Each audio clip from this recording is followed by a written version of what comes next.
I need to feel your energy today from start to finish. Come on, let's go. Let's crank this thing up. It get real ferocious, I'm trying to tell you. Turn me up all day. From the locker room to the broadcast booth, breaking news and the truth behind every take from a real NFL insider and television analyst. Now get ready for the NFL show where the conversation gets real and the fans get a voice. It's time for the Lake Lewis Jr. Show here on ESPN Radio. And that's football.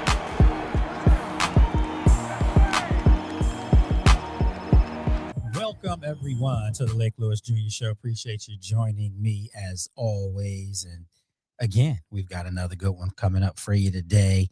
We're going to talk about here on the show 3 non-negotiables for the Washington Commanders if they want to have any kind of success in 2026. And then also, Alan and myself, we're going to break down which NFL rookie wide receiver do you think will have the biggest impact for his respective team. And if you want to call us up, all you've got to do is call us up at 804-327-0888. You can also text to that same number. So once again, 804-327-0888, and we will read or bring you on live air with us. We're on till 4 o'clock. So remember, Tuesdays and Thursdays, that's the time now for this NFL-laden show from 3 to 4. And then remember, coming up this next Tuesday, we've got a big announcement that'll be right here on ESPN Radio regarding the show and a potential, well, not a potential, it's done, someone that'll be joining the show as well. So my good friend, super producer, Alan Sandage, what's going on, my friend? Nothing much, Lake. How you doing?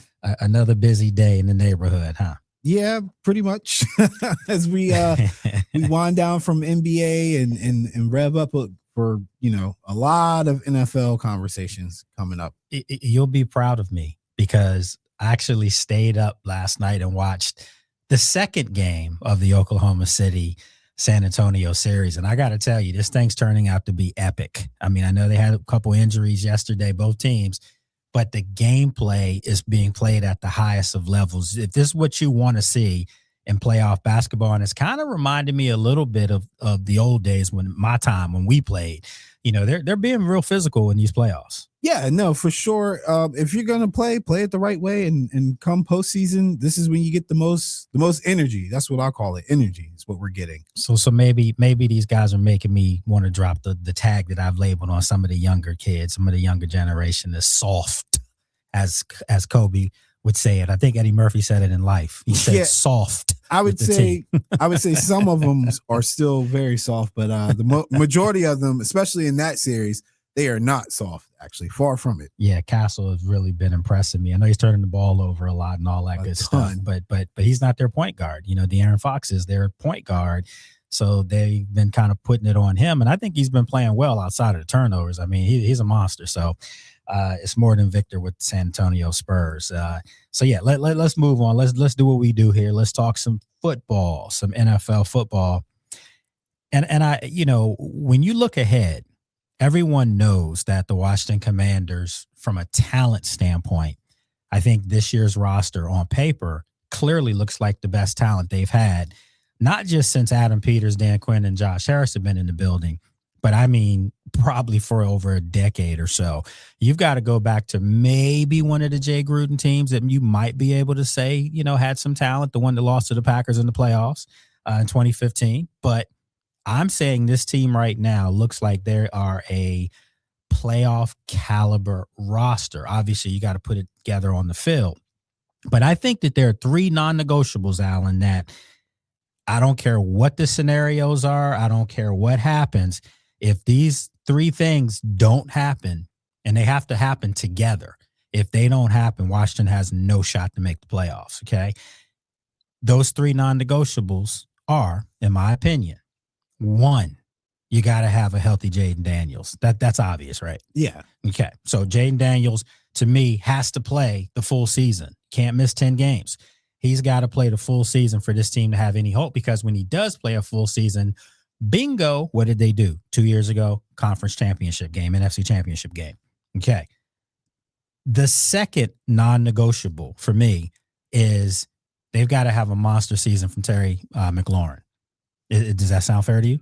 Yeah, that sounds fair. I mean, it goes hand in hand. I would assume if Yes, Jaden's it healthy does. and Jaden's playing well, then his wide receiver 1 is going to be playing well. I would counter to, they need to find an identity of a wide receiver too. Like we need to evolve this thing that we have here with Terry and Jaden. Like we need more than just 2 people. Well, I think that they do have a second in the making, and it may not necessarily, technically be a wide receiver. I do think the rookie Antonio Williams, I think he's going to be spectacular. I think he's going to be really good. However, the guy that people keep forgetting about that I think elevates this offense is Chig Okonkwo. I think that he is one of those tight ends that is a big play tight end. He's a guy that can get you yak after the catch. And what did we know about Zach Ertz? Mr. Productive, Zach Ertz, a guy that I think is a Hall of Fame tight end. I truly believe that. But what do we know about Zach Ertz before he obviously got injured? Zach Ertz would make all the catches, all the tough catches underneath in the middle of the field. But what would happen after he caught the ball out?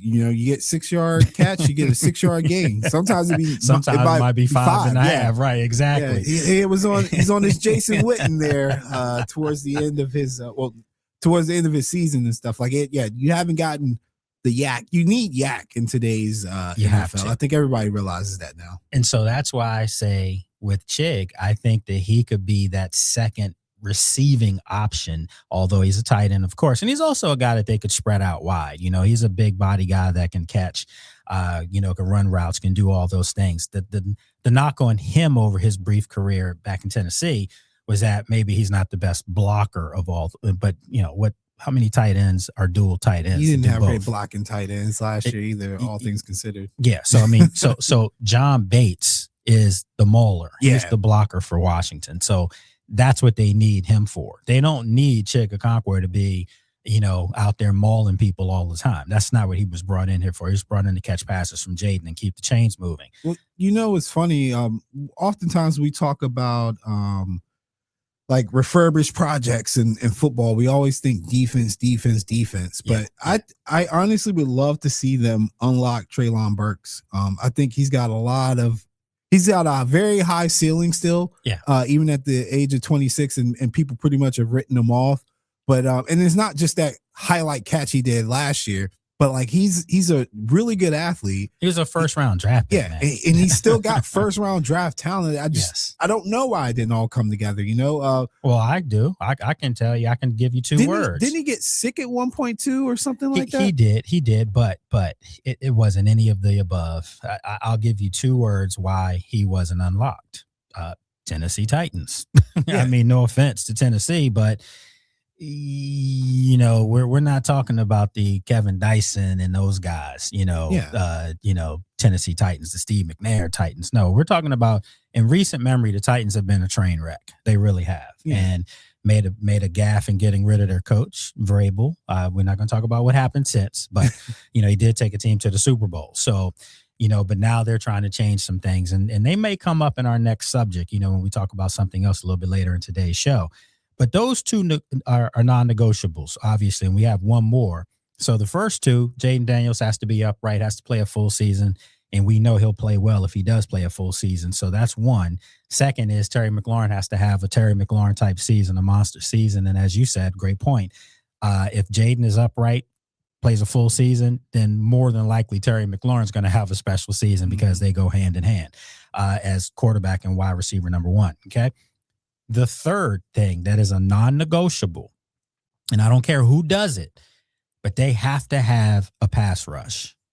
They have to. If they have no pass rush, they have no hope. And I'm telling you, all 3 of these things have to happen at the same time. When I say a pass rush, Washington has to have 1, potentially 2 players have double-digit sacks this year. Does that sound fair to you? Yeah, I think that's fair. I think it's modern football, man. If you're not getting to the quarterback, I mean, you have no shot. Look at how we pay our defensive players. Yep. Who's the highest paid defensive players? It's the guys that get after the quarterback. So if you're not getting after the quarterback, you don't really have a good defense. That's anybody. Like you cannot be considered a good defense if you're not getting to the quarterback. And they brought in several pass rushers, as you said. So you think about, Adafe Owe, from where, Alan? It just hit me. Bingo. From where? I forgot what team he got drafted to.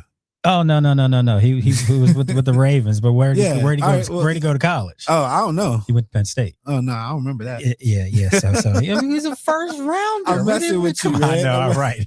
Yeah. So Adafe Owe comes in, and Adafe Owe is a guy that I think that Adam Peters feels like, his best football is ahead of him because he's flashed for his first 4 years. He's flashed. He flashed in Baltimore, and he flashed last year when they traded him to the Chargers, and he looked dominant at times. So they're hoping that it's not at times, it's all the time that he looks dominant. And then they went out and got Kayvon Chasen. That was big too. He flashed in the playoffs last year for the Patriots and was really one of their difference makers. So you have these two young guys that bring athleticism to your defensive line. You're bringing back a guy in Dedrick Wise who can set an edge. You're not going to run on him. Remember, he got injured in week 2 last year against the Packers. They definitely missed him. So these guys can free up the bigger guys, the Daron Paynes, the Javon Kinlaws of the world. So they're going to have the Johnny Newtons of the world. They're going to have opportunities to get after the quarterback. And if they can't, my friends, I'm telling you, Washington will have no shot to make the playoffs if they can't get pressure. And look at the quarterbacks in their division, for God's sakes. Yeah, no, and to be honest with you, I like to always bring this up when we're talking about guys who get written off, especially as edge rushers or people who get after the quarterback. Justin Smith, the Cowboy, man, he was a stud for the Niners. He played 7 years for the Niners. Out of the 7 years he played for the Niners, he made 5 Pro Bowls. What did he do when he was in Cincinnati? He's okay. Yeah. He wasn't great. And then the last year he had 2 sacks and they basically wrote him off. He came to San Francisco, found a home and found a system and a teammate in Aldon Smith when he got there where they worked in tandem, and you would have never known that he was good but not great in Cincinnati, because he was absolutely great pretty much the majority of the time he was with the Niners, and he came in at 29 with the Niners. It wasn't like he was a young guy. So like Chasen flashing is something to be optimistic about if you're a Commanders fan, because it's not a one-off, man. Like I feel like what he did when he was in college. The type of talent he has coming out. He just needs complementary teammates to bring out the rest. Great points. So, folks, those 3 non-negotiables, what are your non-negotiables? As always, remember, if you want to chime in, you can call us or you can text in at 804-327-0888. Do you have any non-negotiables, Alan? Yes.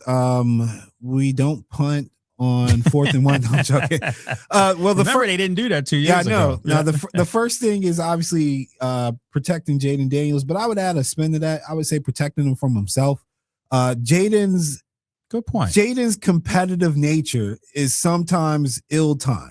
And I go back to last year's preseason game against the Bengals, and this dude ran the ball in to score a touchdown. And those 2 defenders conversion they on him. Up. Yes, they spared him. Like you think that he would have had an injury riddled season, he wouldn't have started for 4 weeks if they had to hit him for real. Don't you think that's respect though? That they pulled up because they respect him? But who's giving that nowadays? Not everybody's giving that. Not going in year 3. Year 3 now you're fair game. Yeah, not everybody's doing that. And that tenacious mentality, I think, led to some unnecessary contact. And at this point, it's not the hits, it's the accumulation of it, right? If he's going to be in the run game and the pass game, there's always a certain amount of exposure to hitting the ground or getting hit that you're going to have as a playmaker. And at some point it catches up to you. And so for Washington, protect him not only with offensive line and play calling, but also literally have a talk with the young man and let him know, like, we don't need you to be Superman every single time. And you can do that by allowing Terry McLaurin and the rest of these playmakers to get more involved. And I think that's what they're setting up to do. The second thing for me is to establish a defensive identity. Yeah. That is something that has been missing in Washington for quite some time. Are we going to be aggressive? And if so, how aggressive are we going to be? Are we going to set the tone every single week? Because believe it or not, even when the Commanders were in the playoffs and they were making that run with Jaden Daniels, Jaden gets a ton of love, ton of credit. but the tone setting was those really amazing timed turnovers that defense got that year. I think at one point they had a streak going. We were seeing, matter of fact, playoffs, they did it to Jared Goff. Yeah. We getting the sack fumbles and things like that. They need that to come back. Like they need the turnovers to come back, that aggression, the playmaking to come back. And they need that at all three levels, which is kind of a combination things. And then the third thing is just play to win, man. No more of this like hesitation. No more of this sitting back. Go back to 2024. Yes, man. Be aggressive. Yes. I think Tress Way was the luckiest man in the world in 2024 because I think he punted like 6-7 times on the season. Yeah. And a lot of that was aggressive play calling, and that starts on first down and second down, which Cliff's not there anymore. Blau's got plenty of opportunity to establish who he will be as a play caller. Physical, running the football team. Trust me. Those first and second downs make such a difference. It's one of those things where I think as we get further and further into the turn of the NFL, we're seeing more 12 and 13 personnel and people kind of bringing things closer to the line of scrimmage and not being so spread out. You're going to realize like going into 3rd and 2 and 3rd and 3 or even the 3rd and 1 is so much more valuable, especially for aggressive play callers than these 3rd and 7s, 3rd and 8s. And the Commanders have been absolutely abysmal on first and second downs. Like they have been really bad since Jaden's been there.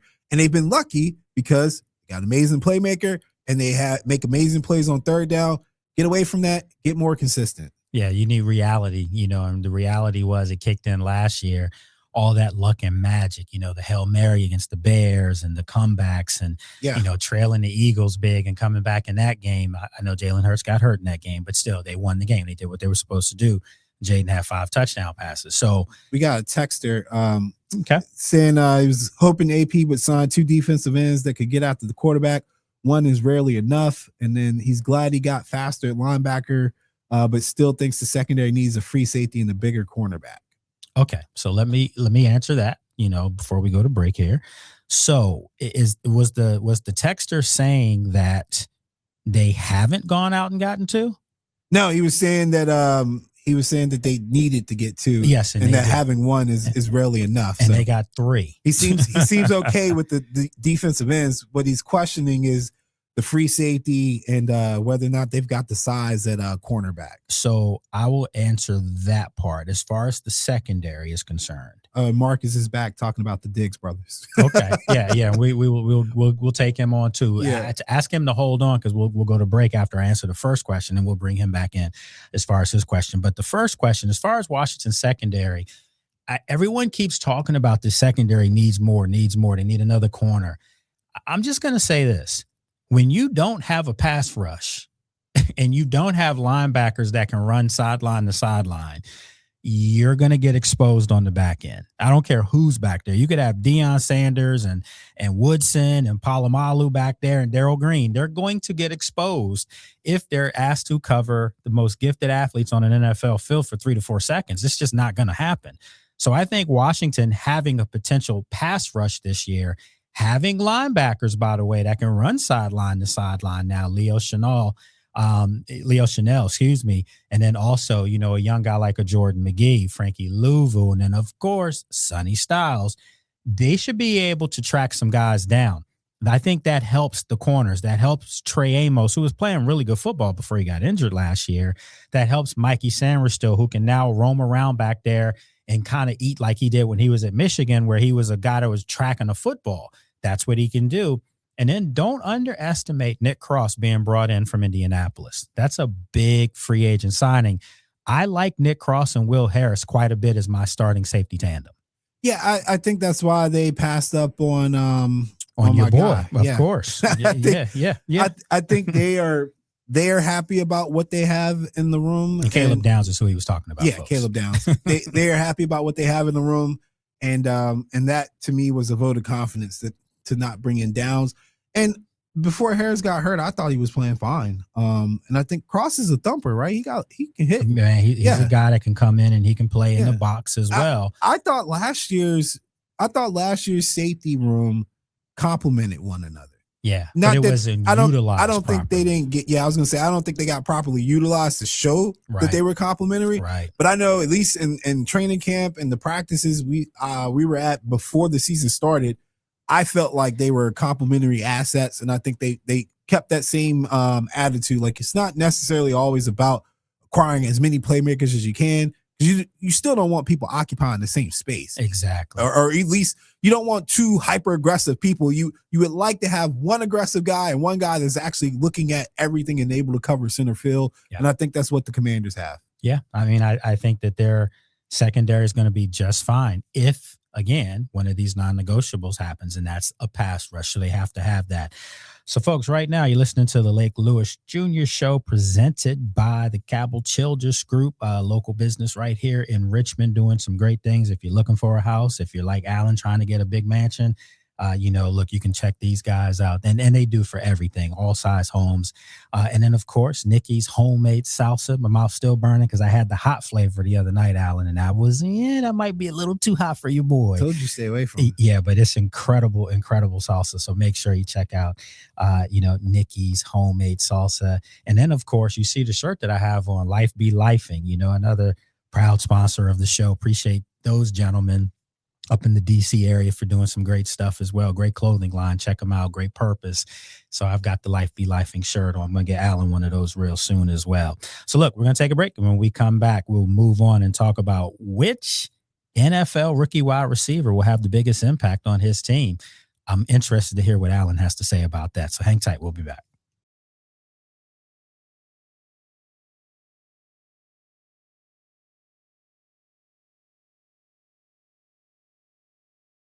Radio presented by the Cabell Childress Group, Nikki's homemade salsa, and also Life Be Lifing clothing line. So, Alan, this is going to be good, man, because you are a person that prides yourself on watching a lot of film and a lot of tape.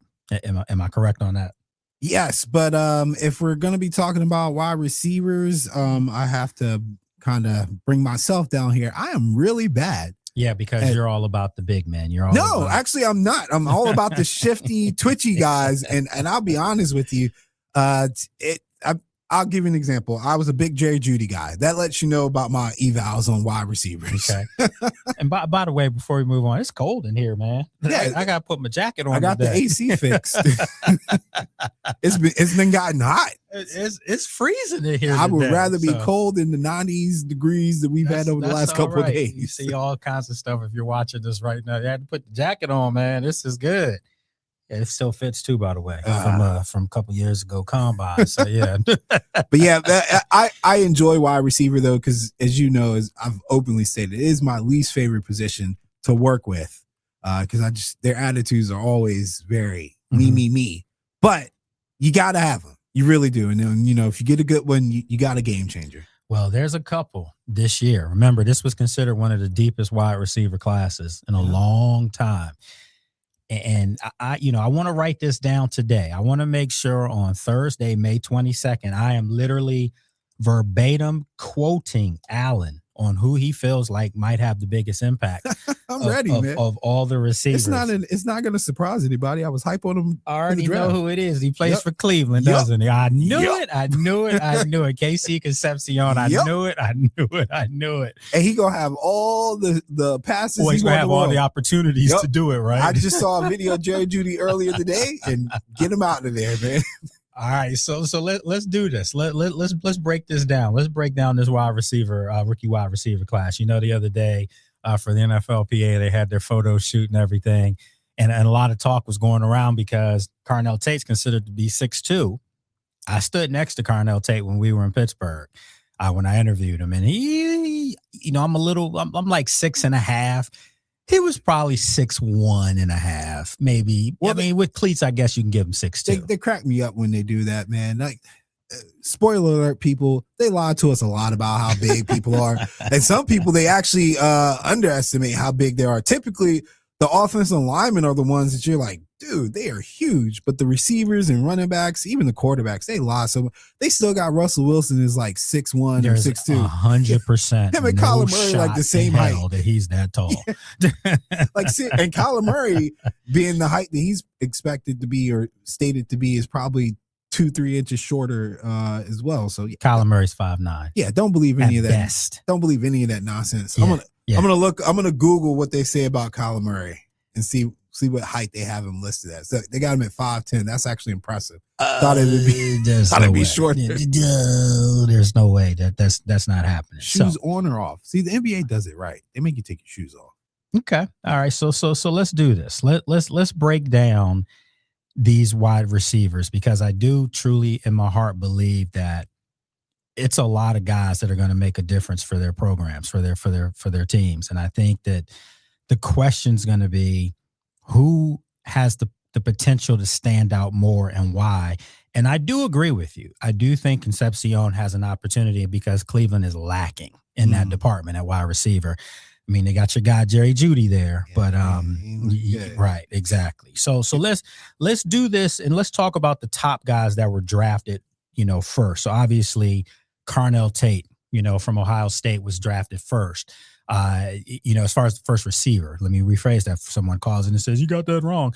As he's the first receiver taken, and he was the number 4 pick of the Arizona Cardinals. I'm sorry. He was the number 4 pick of the Tennessee Titans. Okay. See, Jeremiah Love that still haunts me, but okay. All right. So what kind of impact do you think this young man has for Tennessee? Because I think he's going to have an outstanding rookie campaign. I think he's going to have an outstanding rookie campaign. But I'm not sure if we're going to see it statistically as much as others, because brother got to play the Texans twice. And I'm pretty sure he's going to run into Sauce Gardner a couple times as well. A couple times. Yeah. So, I mean, it's probably the least favorable schedule of any of the rookie receivers, given that he doesn't have a ton of talent around him. And he's going to be playing one of the best corners in the league in Sauce and one of the best corners in the league in Stingley multiple times. Yeah. So what would you say? 60 catches would be his window? Yeah. I think he'll get targets. I mean, it's not hard to get. Yeah, it's not hard to get 60 and they'll catches. be playing from behind a lot, I would anticipate. Okay, very good point. Yeah. So he's going to be Cam Ward's favorite player. He better be. He has to be. That's why they drafted him. He has to be. Safety blanket. Okay. He's down there somewhere. So let's come up with a number grade for his rookie campaign. 1 through 10, 10 being outstanding, 1 being horrible. Clearly none of these guys should have anything less than a 5. But maybe a 6 or a 7? Yeah, I think a 6 for him. And again, I'm going to be grading him on a curve, though, at the end. I can see me probably mounting a defense for him, being like, well, he had to play against this guy, that guy, and there's nobody blocking really for Cam Ward. He's under a lot of pressure, et cetera. So I'm ready to have the excuses for him. I think he's still worthy of where he was picked at, even though some people feel like it's too much. So I'm going to give him I'm going to say he's going to have a 7 type of impact. And the reason why I say that is because he's an Ohio State receiver. And these guys normally come into the league and do work. Yeah. They actually do more work than they did in college because they had so many great receivers around them. And it's not absolutely. So he's going into a situation now where who's a Ohio State type caliber receiver with him there? Yeah, I don't know. You don't see one. But, that was one of the things people knocked him for, too, though, which I thought was kind of crazy, is that he played with too much talent. The guy, Jeremiah Smith, man, the next chosen one of wide receivers. But I didn't really see him as a beneficiary. I saw him. I didn't see him as a sidekick. I saw him as 1A, 1B in their system. Now, talent-wise, he's not as good as Jeremiah Smith, but he was getting coverages rolled to his side and things like that. He wasn't just sitting out there one-on-one a lot of times. Right. Exactly. Yeah. And he would go up and get the ball. So I don't know what they expected from him. Okay. All right. So let's move on now to the next guy. All right. Jordan Tyson. I actually think Jordan Tyson is going to be pretty. They're going to be happy with him. Yeah. As long as he catches the ball. But he's got a dog on the other side of him too that will help free up some things if he can stay healthy. I mean, we understand that, but yeah, Chris Olave, if he's healthy, this is a pretty good tandem for Tyler Shuck. I mean, this would be a really good setup for them. It stinks that they couldn't keep Rashid Shaheed. Yeah. Because that would have been crazy good. But Tyson should figuratively and literally eat in this system with Tyler Shuck throwing them the ball, and their running game's not what it used to be. So they don't have to worry about sharing a whole lot of catches with what's his name? Kamara. Yep. So I think I think Kamara's going to be on the way out soon, and he's starting the twilight of the career, and he's fading just a tad. And that division, I'm pro Panthers, but it ain't intimidating. Not one bit. Yeah, not one bit. Even though I do think Tampa helped their cause by getting Ruben Bain. That helps. But I mean, shoot, I'd love to throw the ball quickly to Jordan Tyson and let him cook. So what would you say from a grade? I think he's going to be at least a 7 or 8. Honestly, I'm more high on him. I'd give him an 8. I'd give him an 8 because I think he's got more talent around him. So he'll be able to do some things without having to be the centerpiece of everything. So, all right. So let's keep it going and let's go next. Makai Lemon. My God, Makai. What do we expect out of his quarterback? That's a question. I was just about to say that. And even crazier, offensive coordinator. What is he going to do? A new coordinator, but that coordinator, and Sean Mannion, he's known to utilize the middle of the field. The problem with that is his quarterback's not comfortable throwing. His quarterback has the lowest rating of any starting quarterback in the NFL as far as throwing the ball in the middle of the field. That is not Jalen Hurts' strength. Can I give you a pet peeve of mine when it comes to the NFL? What? People don't ever talk about how systems and things need to fit a quarterback's eye. Yeah. Some people are comfortable because that's where they're comfortable at, right? Mm-hmm. Bo Nix, for example, was never comfortable with throwing the ball in tight spaces. What does Sean Payton do to him? Free him up. So he doesn't have to throw in the tight spaces. Have to do it. And he looks absolutely amazing. And the minute he has to throw into tight spaces or they can't get around it, he looks terrible again. Yeah. So I feel like Jalen Hurts' eye was made for RPO heavy systems. Mm-hmm. Steichen did it. Kellen Moore at least tried to make it to where like a lot of the passes were like slants and things like that, quick hitting things, mm-hmm. right? Not a whole lot of 5-step drops and looking down the field. He's keeping it short. Just work with what you got, man. Don't try to make him into something that he's not. That's all I ask. Well, is Devonta Smith now going to be the big threat guy? And he's not a big dude at all. So he's a big threat. He's a big threat. Yeah. So does that kind of help what you're going to be able to do underneath? Because remember, they went out and signed some other guys too that I think, that are legit professional wide receivers. I think Makai Lemon is going to be a dog though, but I'm gonna put him in the I'm gonna put him in the 6 to 7 range as well. I'm gonna do 5 to 6 just because I'm low on Hurts and I don't know what I'm getting out the offensive coordinator. So I love to be wrong. So we'll do a 6 just because 5 means that he's going to be average and he's not an average talent. Yeah, I love to be wrong though. So we'll give him a 6. Okay, so let's keep this moving on. We'll take a couple more before we go to break here, but this is going to be interesting to see how this develops. We're going to go with your guy, KC Concepcion. 11. Okay. 11. The second coming to Jerry Rice. Man, if you don't cut it out. If you don't cut it out. Give him offensive MVP right now. Right now. Absolute game changer. I was going to go 8. Tyreek Hill level game changer. I was going to go 8. You know why I'm not going to give him a 9 or a 10 or an 11 like you said? And the reason for that is quickly. It's simple. Who the hell's throwing him the ball? Yeah, I want people to respect me. I'm joking, guys. I swear I'm joking. It's still the Browns. Oh, no. You still think it's an 8, though? No. I honestly, I think a 6 would be fair for him because we don't know who's throwing him the ball. And Monken, I would anticipate, has things in place to unlock him. Mm-hmm. But again, the question at quarterback, man, like none of these rookies are going to be able to overcome bad quarterback play. None. Yeah. Not at all. And you're getting blanketed by some of the best talent on an opposing defense. So you're giving him a 6. Yeah.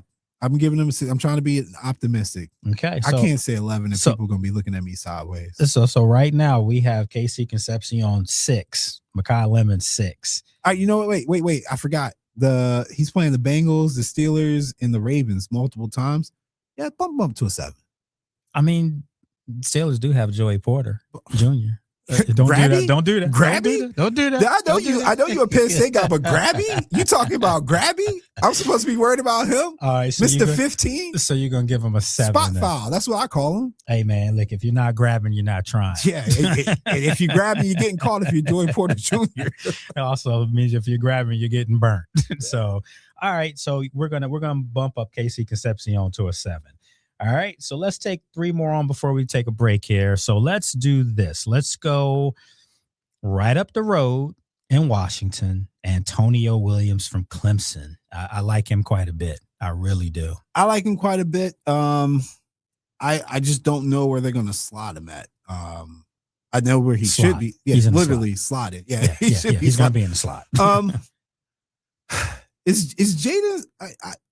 I'm trying not to be critical of Jaden, but I did not get the feel a lot of times that he was looking inside then out past the hashes. I feel like a lot of times last year when he dropped back, he was looking for downfield. That's where he wanted to go. Why? And so I'll say this: a lot of those guys weren't getting open in the middle. They weren't getting off the ball. No separation. That makes sense. Yes. Okay. So now you have a supreme route runner. That's what this guy's known for.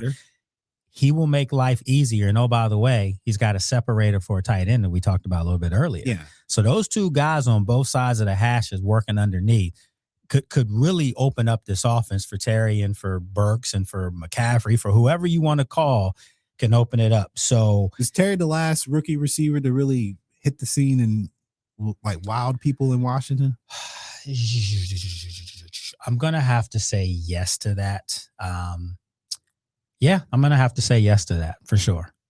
All right, I'll go a 6 and be optimistic with him. Antonio Williams. Yeah. Okay, all right. So we're giving him a 6. This is a 6, folks. Is meaning he'll be above average. Yeah, that's what that means. But we're talking great is when you start talking 8, 9s, and obviously 10. And the only person that Allen feels like is that Allen. Let me make sure I rephrase that again. That Allen feels like is. I was high on Tyson's situation. Yeah, he's a monster. He's a monster. If Mekhi Lemon can, and I keep saying if, but I really mean this because we got hosed by Brian Johnson. I need to see what the offensive coordinator does. In fact, I want to say when Sirianni's hired without input from Howie Roseman and the upper echelon leadership, it has not worked out, if I recall. I feel like when Howie and those guys get involved, you get you get something. What was our guy from I'm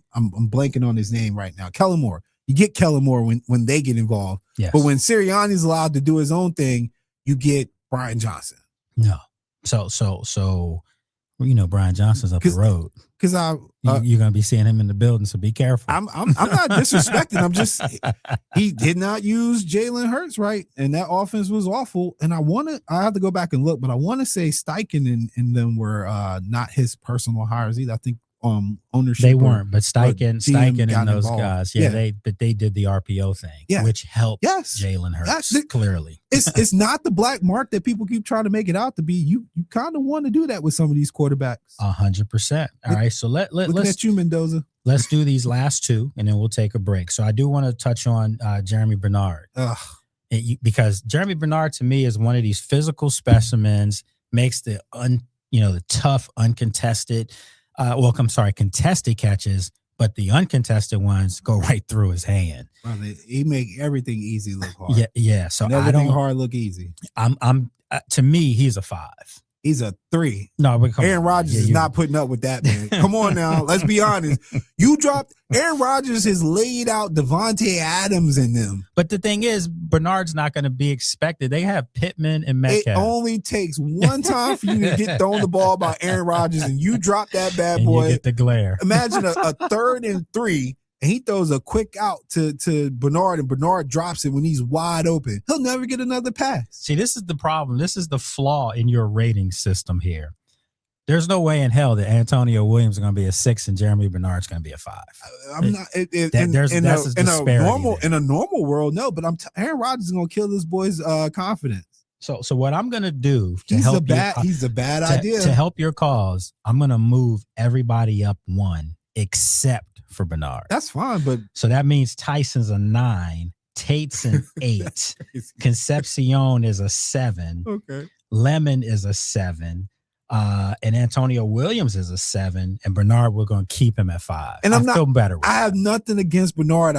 I see exactly what you see, but I'm looking at this young man and I'm seeing Quentin Johnson, man. And I just know Aaron Rodgers is not putting up with that from a rookie. Quentin Johnson finally had his best year last year. After he would have never got an 4? opportunity with Aaron Rodgers or any other veteran quarterbacks don't play that nonsense, man. No, they don't.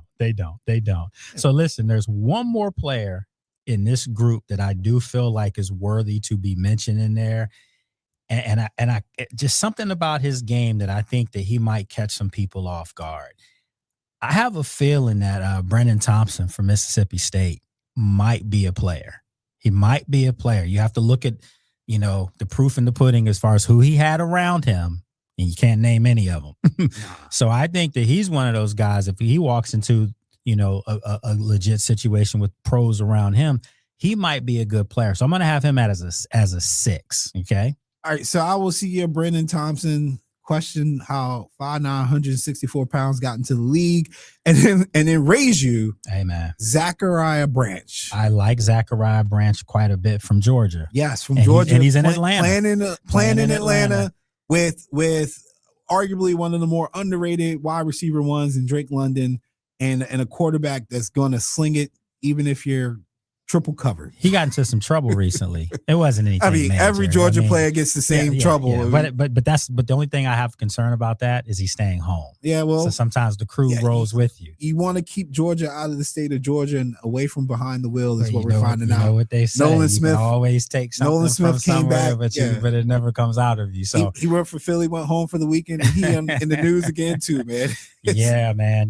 Speed 135 and a 70. I mean, come on. One thing about Atlanta though, if you Georgia and you're from Atlanta or you're from the area, the other people will look out for you. You're not gonna go through this without guidance. Somebody's gonna get in your ear, whether it be Big Boy or Cam or one of these OGs. And hopefully it's the pros. Yeah, it'll be somebody entertainer or professional who's gonna talk to them. Well, I don't want that then. I'd rather have one of my teammates talking to. I don't need. Killer Mike hasn't misguided anybody. Hey man, when we were in Atlanta this past year, and I'm sitting in that stadium, every commercial break they went to, it was Trey Songz. And they deep. I mean, it was like, damn, I felt like I was in LA at SoFi. That's how many stars. Everybody, they all were in the building that day. That's a distraction. So I don't need them talking to him. I mean, if they're going to give him money about how to save his money and all that, that's fine. Well, let's call Roddy White. I mean, I'm being honest. That's my dude, man. Roddy's that's my guy. He was every Atlanta wide receiver. Like I just think Roddy White and Edwards shouted him out too. We had an interesting conversation about that on Fits the Bill. But yeah, I mean, Roddy would be a good mentor. I'm gonna get Roddy to come on the show. Yeah, and we're gonna talk about this because Harry Douglas. Yeah, I mean Harry Douglas is another one. He's here with the network involved there. Yeah. So we could figure that out. It'll be interesting to see. But he's a hell of a football player. So what was your number for him? 6? I would give him a 6 or a 7. All right. So remember your number, I move it up 1. So it's a 7. Right. So look, folks, we're going to take a break. And when we come back, we're going to answer some more questions. If you want to call us up, all you have to do is call 804-327-0888. You're listening to the Lake Lewis Jr. Show.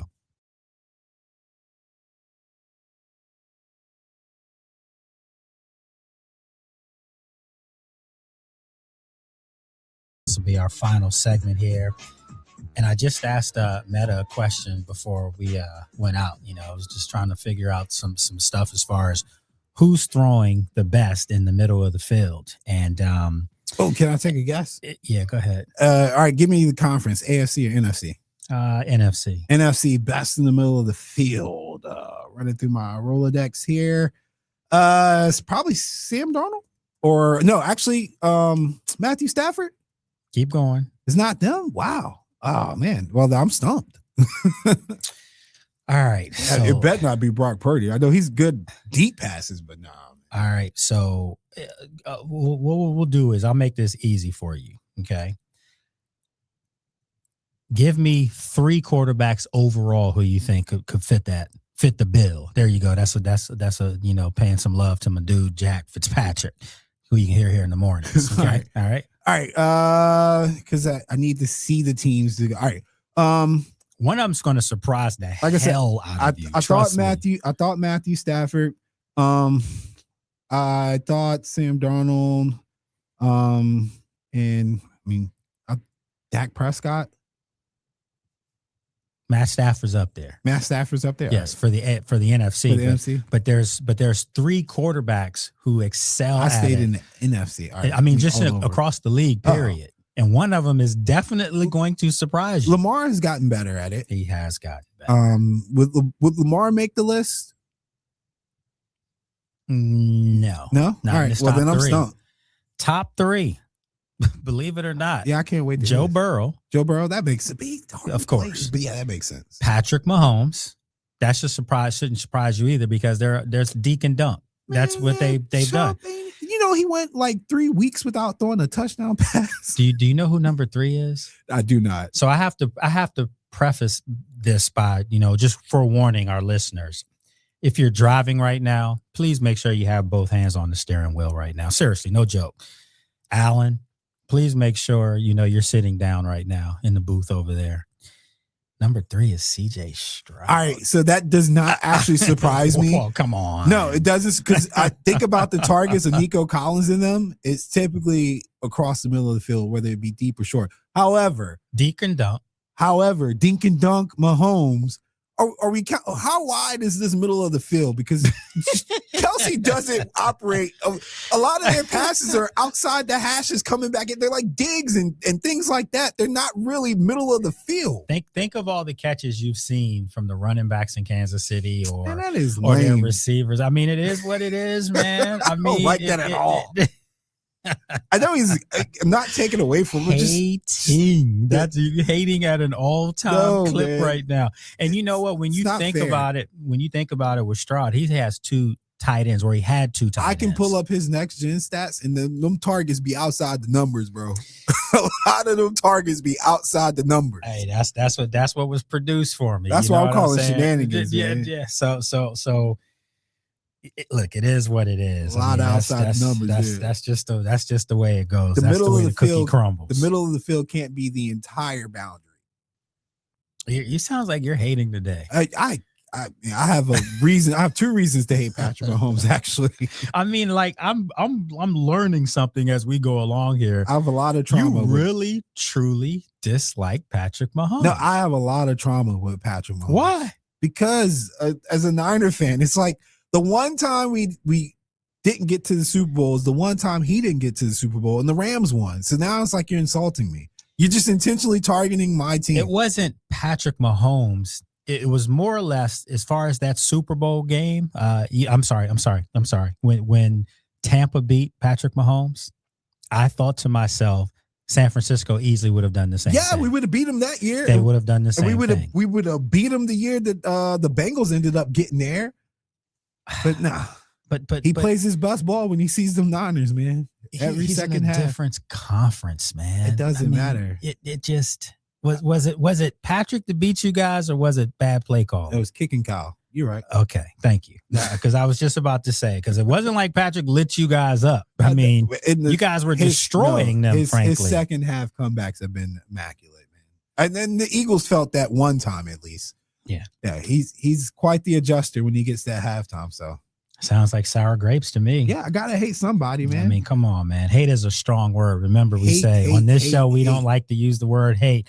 We say we highly dislike. But no, he's an all-time great, man, and it's one of those things where, like, if you gotta overcome something, I'd rather it be a Patrick Mahomes than a Nick Foles. I'm getting ready to shut Allen down here, folks. You're gonna love this, trust me. Oh boy. Would you rather have Patrick Mahomes on your team or Brock Purdy?